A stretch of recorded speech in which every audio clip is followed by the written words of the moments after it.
Hallo und herzlich willkommen zum heutigen YouTube-Video. Wir sind die Real Estate Blondies und wir befinden uns heute auf der weltbekanntesten Insel, und zwar der Palm Jumeirah in Dubai. Diese Villa hinter uns hat 5 Schlafzimmer, 6 Badezimmer. Wir haben eine Grundstücksfläche von 1250 Quadratmeter plus eine Wohnfläche von 1300 Quadratmetern.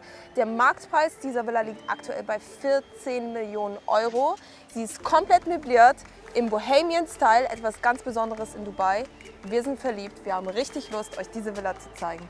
Und lasst uns jetzt diese Villa ansehen. Let's go! Let's go!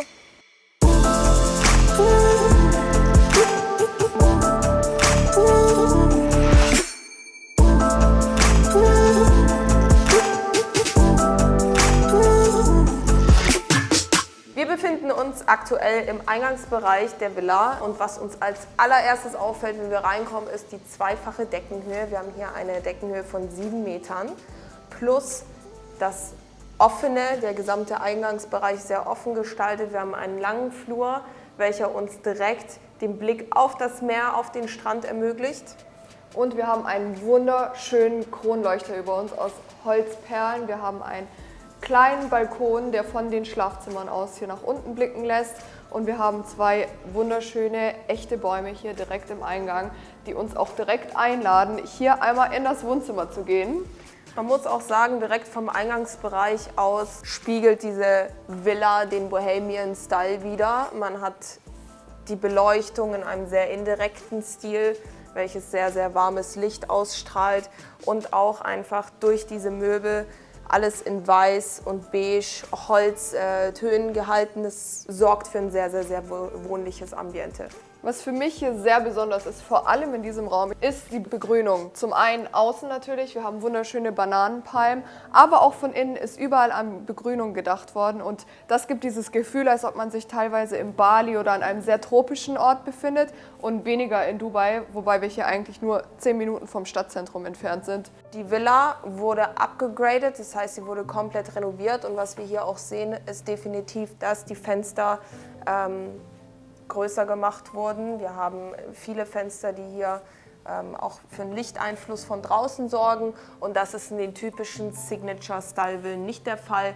Die Original von Nakheel, von dem Master Developer, Master Bauträger dieser Palme auch gebaut wurden. Lasst uns einmal jetzt das Esszimmer ansehen. Das ist das Schöne an dem ganzen Eingangsbereich. Und zwar ist ein sehr offener und großer Raum. Dennoch ist es durch diese wunderschönen Wände und diese Akzente auch getrennt.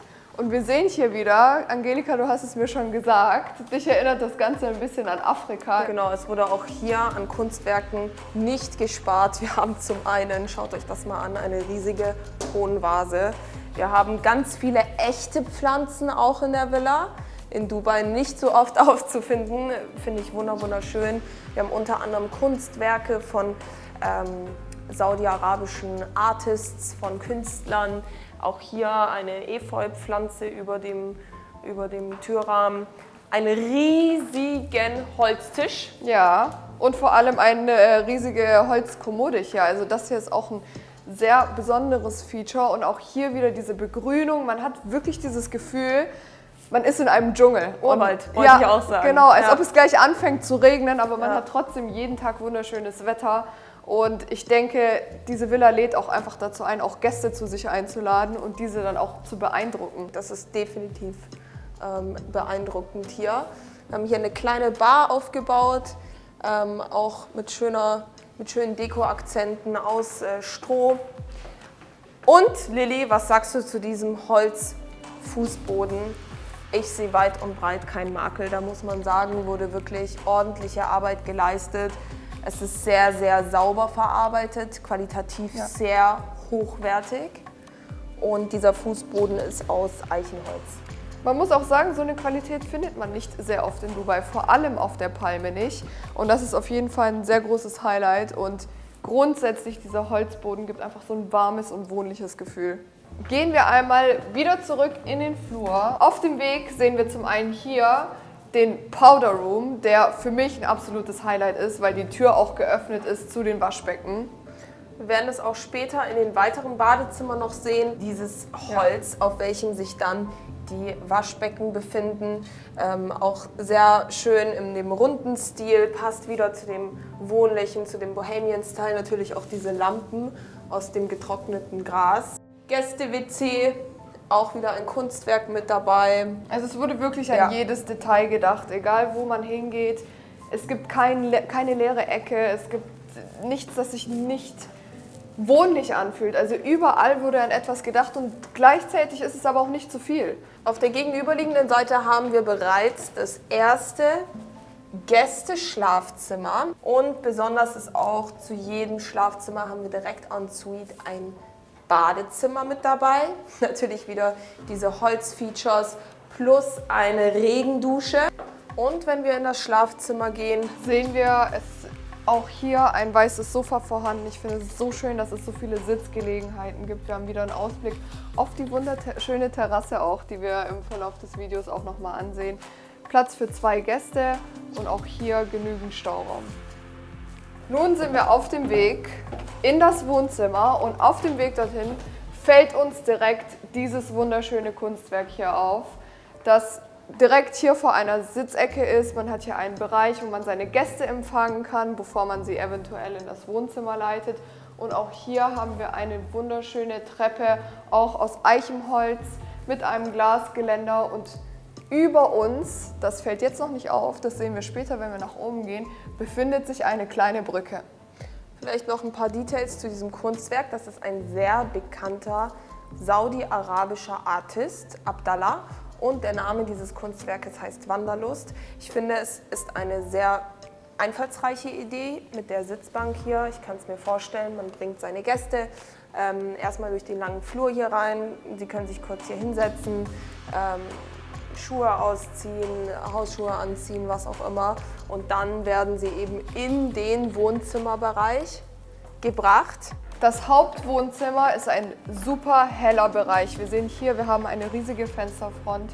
Wir haben sehr viel Licht in diesem Raum. Auch hier wieder Sitzmöglichkeiten, unter anderem auch dieses Sofa, was absolut amazing ist. Finde ich wirklich ein Highlight. Also wie ein Bett gemacht. Eine Art von Cabana, so sieht es aus. Wir haben auch gemütliche Decken, natürlich alles wieder in der gleichen Farboptik.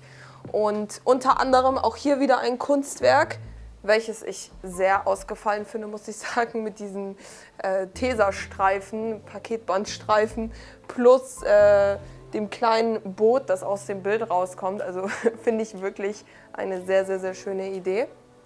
Und vom Sitzbereich aus, vom Sofa, hat man die traumhafte Aussicht auf das Meer, auf das türkise Wasser, den gesamten Terrassenbereich und natürlich auch das Royal Atlantis. Ja. Unter anderem haben wir in dieser Villa auch einen Privatstrand direkt hier vor der Haustür und der gesamte Wohnbereich wurde vergrößert und erweitert, um einfach noch mal ein bisschen mehr Lebensraum hier zu schaffen. Die Dekoration lässt keine Wünsche offen. Wir haben einmal hier ein sogenanntes Röhrenradio und zwar von Siemens aus Deutschland. Könnt ihr euch das vorstellen? Die ganze Beschriftung hier unter anderem Bayerischer Rundfunk, Südwestfunk und so weiter. Stuttgart, Berlin, Wien. Ist hier alles mit dabei. Also da haben die Eigentümer dieser Villa auf jeden Fall einen sehr besonderen Geschmack. Plus, ich war total aus dem Häuschen. Wir haben hier eine echte Schildkröte. Ja, leider lebt sie nicht mehr, aber ich konnte es kaum glauben. Das ist für mich fast das Highlight dieser Villa. Wirklich ganz, ganz besonderes Kunstwerk. Natürlich auch wieder Pflanzen, einen sehr, sehr süßen kleinen Esstisch. Lädt auch zum Kaffeetrinken ein.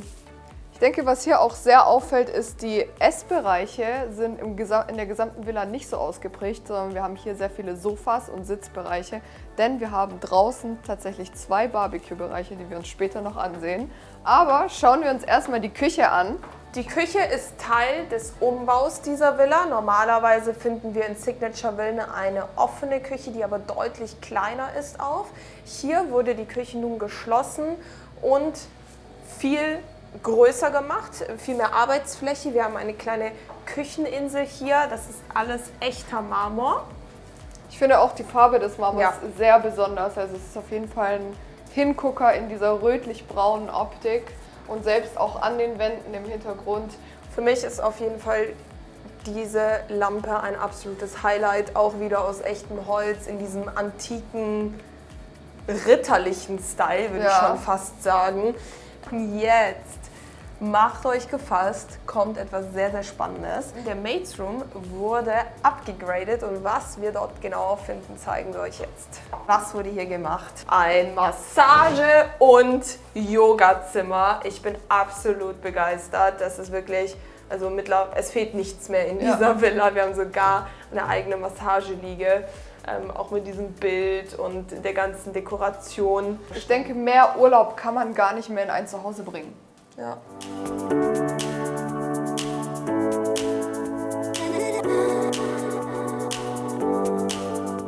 Wow!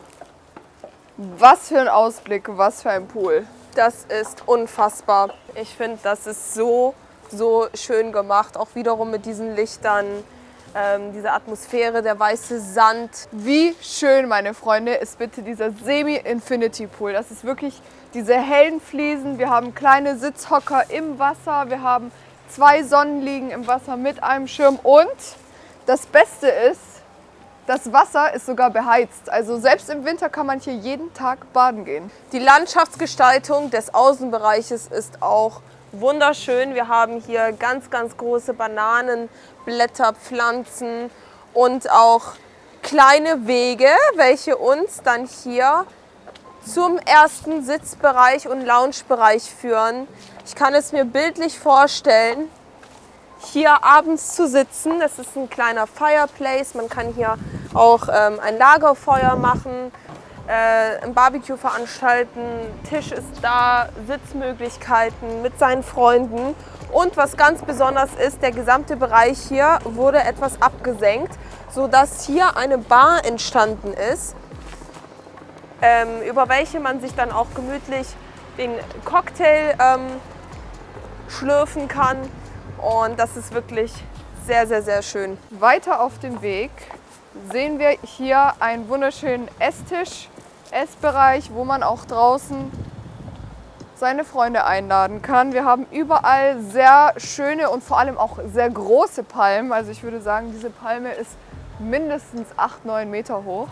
Wie cool ist bitte dieses Nilpferd hier an dieser Stelle? Ich finde, das matcht absolut und gibt dem ganzen Garten hier nochmal einen anderen Touch. Dort unten befinden sich auch noch Sonnenliegen, an denen man am Strand die Zeit verbringen kann. Man kann hier schöne Spaziergänge machen. Wir haben einen wunderschönen Ausblick auf den Burj Al Arab und auf Dubai Downtown sogar. Das gesamte Haus ist so konzipiert, dass man Gäste einladen kann, dass man Partys schmeißen kann und das sehen wir vor allem auch hier. Wir haben nochmal eine zweite Barbecue Area, wobei ich diese hier schon fast als Open Kitchen, also als offene Gartenküche bezeichnen würde, wo wir hier auch noch einen größeren Esstisch haben und auch noch eine kleine Seating Area, also eine Lounge.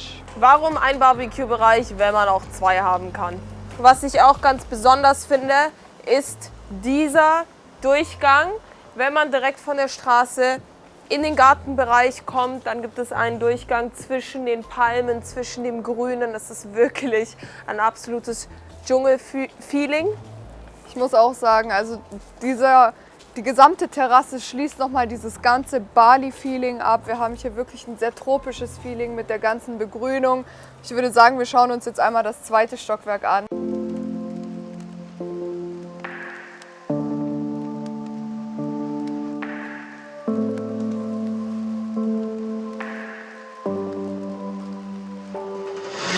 Im 1. Stockwerk angekommen finden wir 4 Schlafzimmer, ein Master Bedroom und 3 Gästeschlafzimmer. Zudem, das erste, was wir erkennen können, ist ein wunderschöner Sitzbereich. Wir haben den Ausblick auf diesen großen Kronleuchter und natürlich auch den Eingangsbereich. Bedeutet, wenn man Besuch erwartet, kann man das von hier aus auch schon sehen.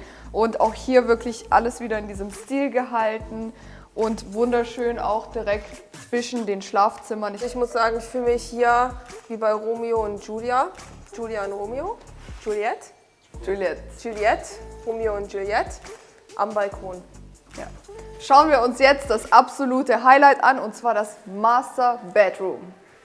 Direkt hier im Master Bedroom finden wir einmal zu unserer Rechten das Badezimmer mit einem freistehenden Bathtub, einer Badewanne und tatsächlich auch hier nochmal einen kleinen Balkon mit einem Sitzbereich. Ganz besonders, habe ich bei einem Badezimmer so auch noch nicht gesehen.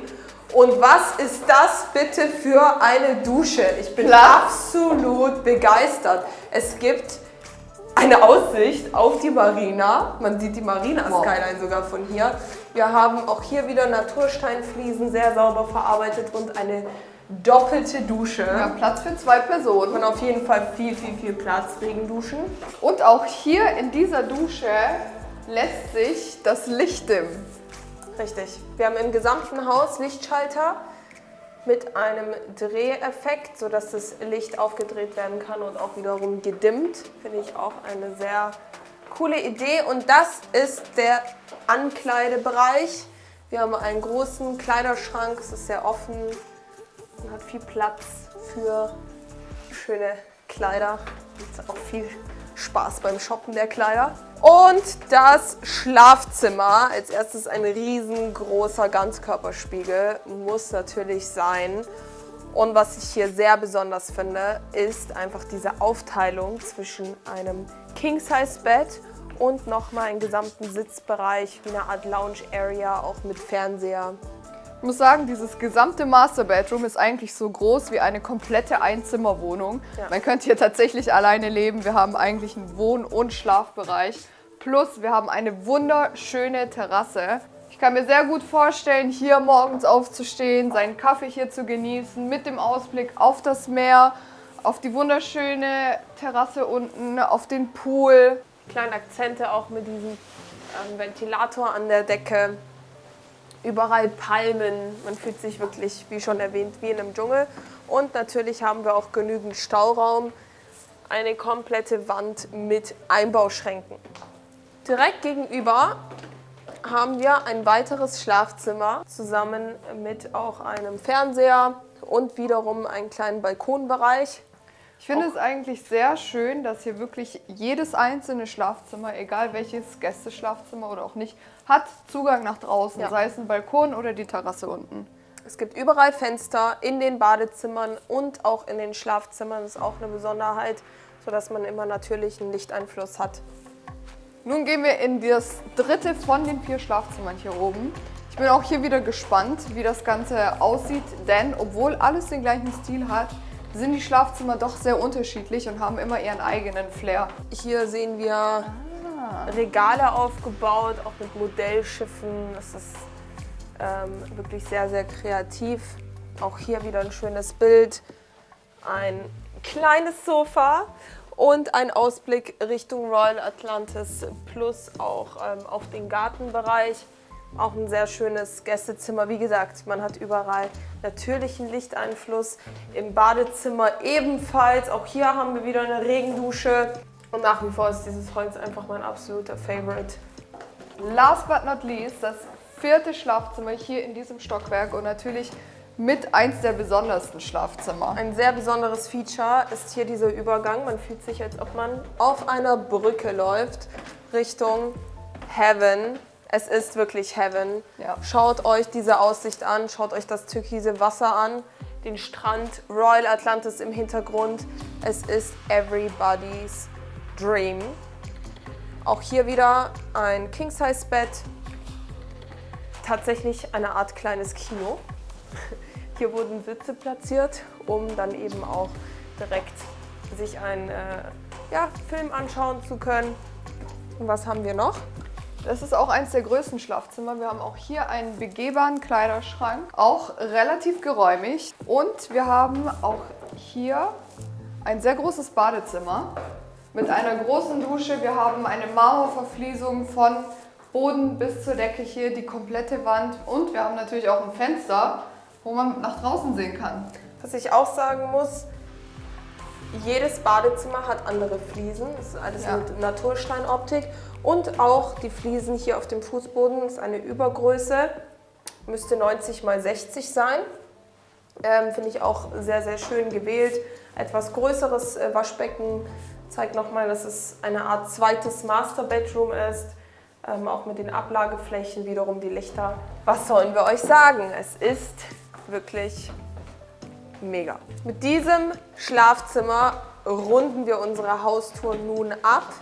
Und wir gehen auch noch nach unten. Wir haben die Möglichkeit, den ganzen Abend hier vor Ort zu bleiben. Natürlich filmen wir das Ganze für euch, damit ihr auch seht, wie die gesamte Villa abends beim Dunkeln aussieht, wenn sie komplett beleuchtet ist. Ich freue mich schon so auf den Sonnenuntergang. Es ist wirklich traumhaft.